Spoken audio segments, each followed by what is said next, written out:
Hi అండి, good morning. Welcome back to మీ తెనాలమ్మాయి చేతి వంట. ఇప్పుడు మీకు నేను మసాలా గుత్తి వంకాయ ఎలా చేయాలో చేసి చూపిస్తాను. ముందుగా అందుకు కావాల్సిన పదార్థములు ఇదిగోండి. వంకాయ నేను ఆల్రెడీ ఇలా కోసి పెట్టుకున్నాను. పెద్దుల్లిపాయలు అంటే ఇందులో కొంచెం మీరు గ్రైండర్లో మిక్సీలో వేసుకోండి. కొబ్బరి, అల్లము, చిన్నులపాయ. అల్లం తొక్కుదీయండి, చిన్నులపాయ తొక్కుది ఎక్కర్లేదు. ధనియాలు, లవంగ, దాల్చిన చెక్క, పసుపు, కారం, ఉప్పు, నూనె, కరివేపాకు, కొత్తిమీర, పోపు గింజలు. ముందుగా మనం ఏం చేద్దామంటే చెక్క, దాల్చిన చెక్క, లవంగ, ధనియాలు, పచ్చి కొబ్బరి, చిన్నులపాయి, అల్లము, కొంచెం ఉల్లిపాయలు, పసుపు, కారం, ఉప్పు అన్నీ వేసేసి మిక్సీ చేసేసుకుందాం. ఓకేనా? ఇదిగోండి, రెడీగా పేస్ట్ చేసి పెట్టేసుకున్నాను. ఇందులోనే ఉప్పు, పసుపు, కారం అన్నీ వేసేసుకున్నాం. ఇంక మనం వేయాల్సినవి ఏమీ లేవు. ఇప్పుడు పోపు పెట్టుకుందాం. ఇప్పుడు మనం ఈ పెనంలో నూనె పోద్దాం. ఒక 3-4 స్పూన్లు పోసుకోండి. స్పూన్తో అయితే, నేను గరిటతో చెప్పట్లేదండి, స్పూన్తో.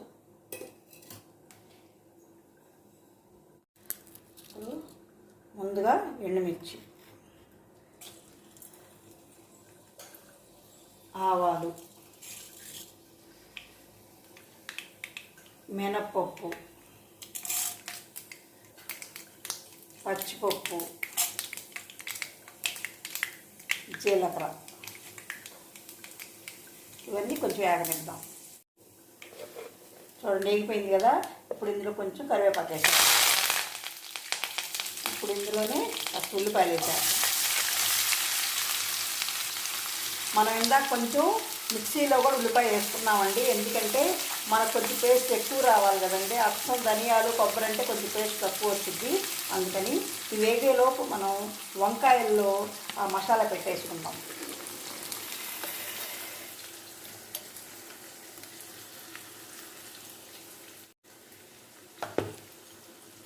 ఇదిగోండి, వంకాయల్లో ఇలా పెట్టేసుకోండి.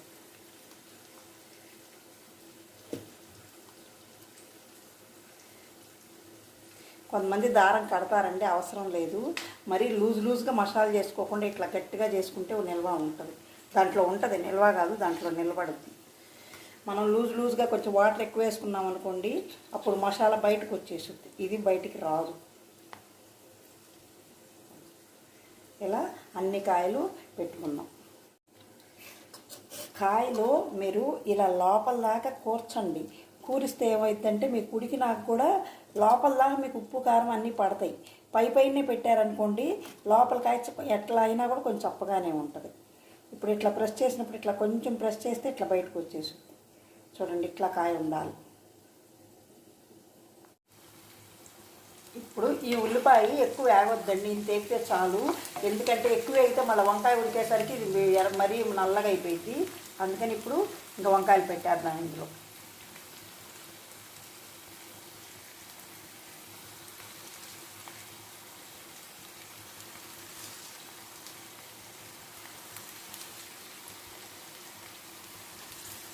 ఊరికి అట్లా పడేయకుండా ఇట్లా పేర్చి పెట్టుకోండి. అప్పుడు మీకు కాయ వివరంగా ఉడుకుద్ది. అంటే కింద మీద ఉండి పైన కాయ ఉడకకుండా కింద కాయ ఉడికి అట్లా లేకుండా అన్నీ సమంగా ఉడుకుతాయి. ఇప్పుడు మిగిలిన మసాలా పైన వేసేసుకుందాం.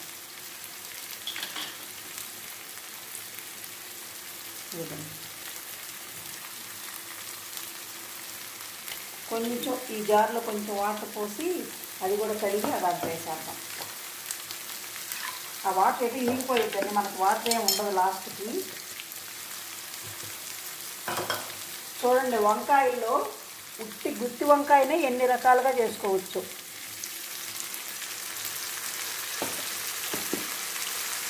ఇప్పుడు మనం కలుపుకుంటూ మూత పెట్టేద్దాం. ఒక ఉడికిన దాకా మంట మాత్రం సన్నమంట మీద పెట్టేసేయండి, తగ్గించేసేయండి.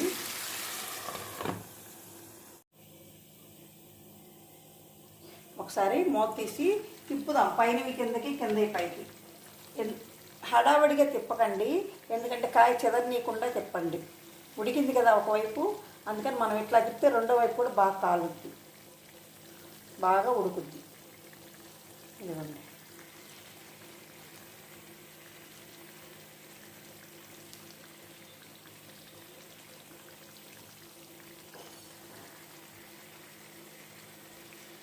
దాన్ని తిప్పేసుకొని మళ్ళీ మూత పెట్టేయండి. ఇంకేమీ ఎక్కర్లా, లాస్ట్లో కొంచెం కొత్తిమీర వేసుకుంటే సరిపోతుందండి.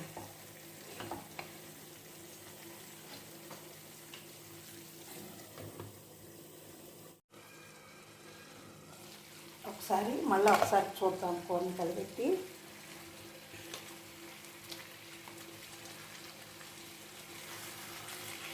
కూర అయిపోయిందండి, రెడీ అయిపోయింది. చూడండి, నూనె కూడా పైకి వస్తుంది కదా. ఇంకొక 2 నిమిషాలు ఉంచుదాం.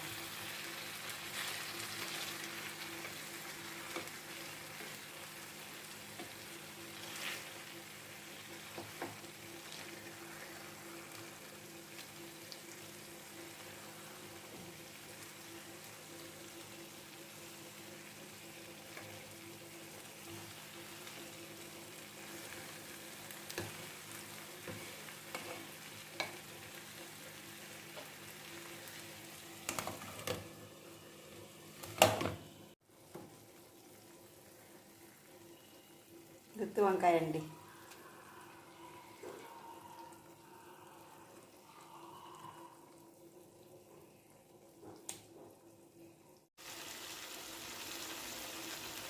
చూడండి, నూనె అంతా పైకి వచ్చేసింది కదా. మనం ఇంకా గ్యాస్ ఆపేసేద్దాము. గుత్తి వంకాయ is ready to serve. Thank you. Please subscribe, like, share my channel.